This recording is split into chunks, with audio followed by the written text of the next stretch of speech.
Hey, what's up everybody, and welcome back to the channel. In today's video, we're going to be talking about the Kawasaki Ninja 400. And at the end of this video, I'm going to be telling you whether or not this motorcycle right here is a good buy, or if you should really be saying goodbye. This is a 2023 model year, it is brand new, and it does have ABS.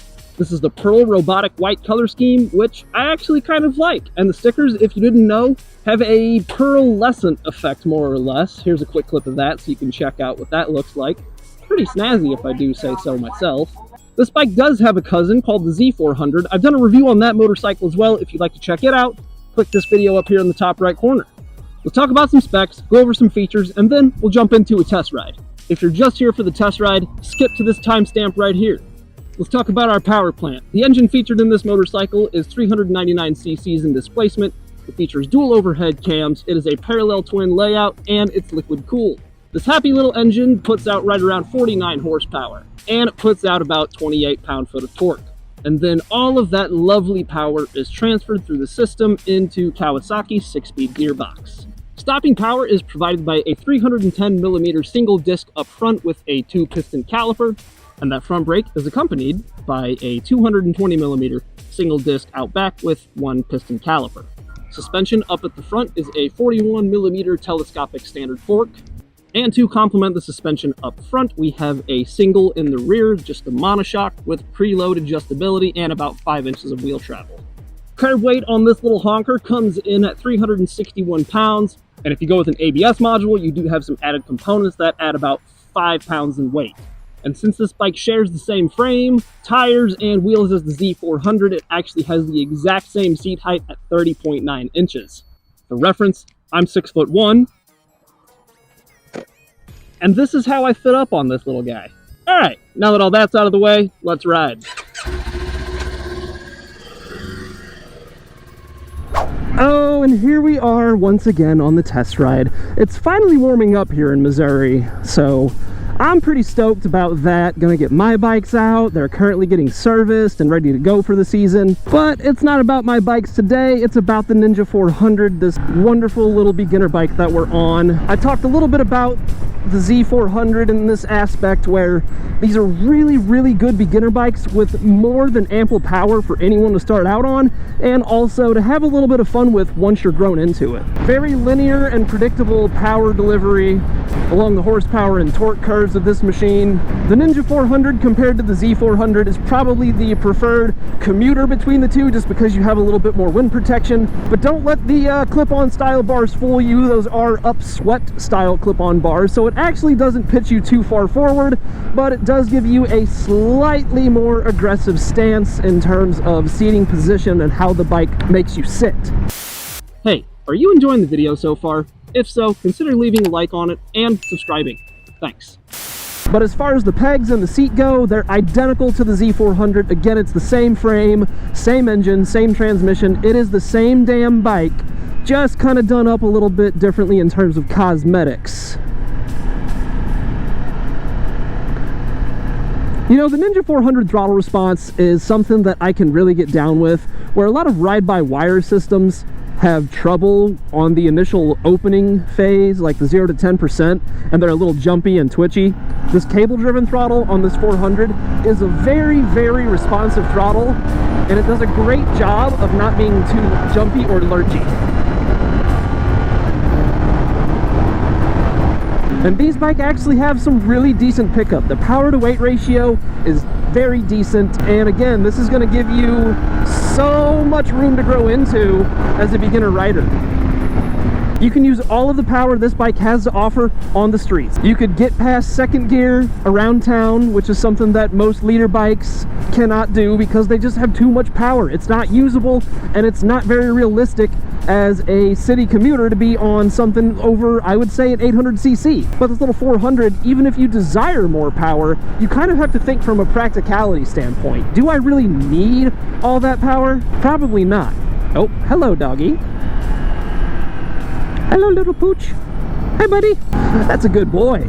And it is just such a joy to ride. I mean, this bike really puts a smile on your face. It makes you feel good. and it's fun to ride. And maybe that's just the beginner bike aspect of it, being able to wring its neck and do the most with it. Please see me. Thank you. Oh, am I gonna get stuck behind this? Oh, man. Damn, that truck has got to be so heavy. I'd say the only thing heavier than this truck is probably Yo Mama. I think the largest downside to the 400 from Kawasaki is that it's a flat plane crank. So if you put an exhaust on it, I mean, yeah, it gets louder, but it doesn't sound as good as something with a 270-degree crank like we're gonna get when the CF Moto 450 SS finally shows up, which is gonna be pretty soon. Probably around April is what the representative is telling me. If you want to learn more about that motorcycle, check out this video right here. You know, I gotta say, the Ninja 400 is just a really well put together machine. The chassis is very happy with the engine, suspension, and braking options that are slapped onto it. And it all works together very well. This bike really does feel happy when you're riding it. And same as the Z400. I really love riding that motorcycle too, and personally I prefer naked upright motorcycles. I like the looks a little bit more, and I also appreciate a more upswept moto style handlebar. I don't like my hands to be at this angle, but you know, different strokes for different folks. Anyway, here's the part where we do a 0 to 60 test. I'm gonna let all this traffic go first, and then we're gonna give her hell. Okay, here we go. 3, 2, 1. 60.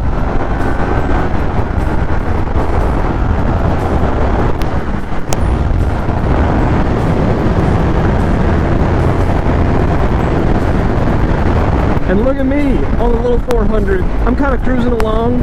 I think I mentioned it in the Z400 video as well. These bikes are actually pretty decent commuters that are more than capable of highway speed, and you get pretty decent fuel mileage with them. Everything I saw online says that about 55 to 60 miles per gallon on the Ninja 400 and the Z400 alike, since again, they are the exact same motorcycle, aside from, you know, the cosmetic stuff. Pulling 90 right now, and I've even got a few more RPMs left to go, and I'm just kind of chugging along. If you got a throttle lock, I think you can turn this into a commuter all day, no problem. You might want to upgrade your seat, but that's probably the only other change that I would make if you went this direction. One note I do want to make. Again, I'm 6'1". I think if you're any taller than I am, your tailbone is going to be hitting the rear pillion seat, which does not feel amazing. Oh no, I've got some Harley boys creeping up on me. See ya, losers! By the way, if you guys ever hear me hating on Harleys and, you know, doing like brother stuff, I don't actually hate Harleys. It's just fun to hate on Harleys. They're kind of like the Nickelback of the motorcycle world, where people just like to hate on them because it's the cool and hip thing to do. Plus, most of them are not exactly fast, but hey, they're not meant to be. They're made to cruise and take it easy and be comfortable. But now we have to do that whole thing where I deliver on my promise to you to tell you whether or not this motorcycle is something you should be considering to purchase. So let's get into that. Okay, so who would this bike be a good purchase for? This is a good purchase for a beginner who's looking to get into motorcycling and doesn't plan on upgrading super quick. If you're thinking that this Ninja 400 doesn't look fast enough from what you just watched, I'm going to recommend taking a look at the Ninja 650. You get a small bump in horsepower, it's not that much heavier, and it's going to give you way more room to grow into it so you don't have to upgrade so soon. It's a great commuter, it gets really good fuel mileage, it's a low seat height, and if you couldn't tell from the video, it is a ton of fun to ride. So for that conglomeration of reasons, I'm going to say this is a good buy. Now for the flip side of that coin. So if you want something that's a little bit more relaxed than this very, very rev-happy little engine, I'm going to recommend that you look at a cruiser instead of a sport bike. That's the simplest solution there. Because while I can say that I was comfortable on this motorcycle, everyone has different definitions of what they think comfortable are, and this might not apply to you. And again, if you want something with more power to start out on so you can grow into it and get more use out of it, you should probably stray away from this bike. And then finally, to top it all off, and if you're going to be using this for commuting, it definitely can be used, but if you're doing commutes over 20 miles, I'm going to recommend to not look at this as an option. So if you're finding that any of the things that I just mentioned apply to you, you should probably be considering a different motorcycle altogether, and I'm going to say to you that this is probably a good buy. Okay, all right. Let's do the outro. Hey everybody, welcome to the end of the video. If this video helped you make a decision, you felt like you learned something, or you just enjoyed the content, please consider leaving a like on this video and maybe sharing it with somebody else who might feel the same way. You don't have to subscribe, but man, it would sure be cool if you did. Plus, it would help my channel reach more people who have a similar mindset to you. And don't forget, you guys can email me directly for all your questions that you don't want to leave in the comments at omnimoto1@gmail.com. And one last thing before we wrap it up. Writing season is nearly here, so let's do something about it. I'm going to give you guys a chance to win a $25 Revzilla e-gift card. All you have to do is subscribe to my channel and leave a comment at the bottom of this video that says Springtime Revzilla Gift Card Giveaway. That's it. It's super easy, and why not? It's 25 bucks. Take that set of $50 gloves you were looking at, cut the price in half. That's going to go ahead and wrap up the video, guys. Thank you so much for watching. Have a great day, and please, ride safe.